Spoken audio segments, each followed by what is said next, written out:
بچوں کے آداب۔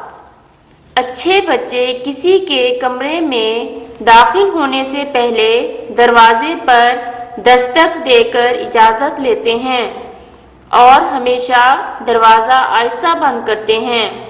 پیارے بچوں، کسی کے کمرے میں داخل ہونے سے پہلے کیا کرنا چاہیے؟ دروازے پر دستک دینی چاہیے۔ دروازہ کس طرح بند کرنا چاہیے؟ آہستہ سے بند کرنا چاہیے۔ اچھے بچے کسی کے کمرے میں داخل ہونے سے پہلے دروازے پر دستک دے کر اجازت لیتے ہیں اور ہمیشہ دروازہ آہستہ بند کرتے ہیں۔ اچھے بچے کسی کے کمرے میں داخل ہونے سے پہلے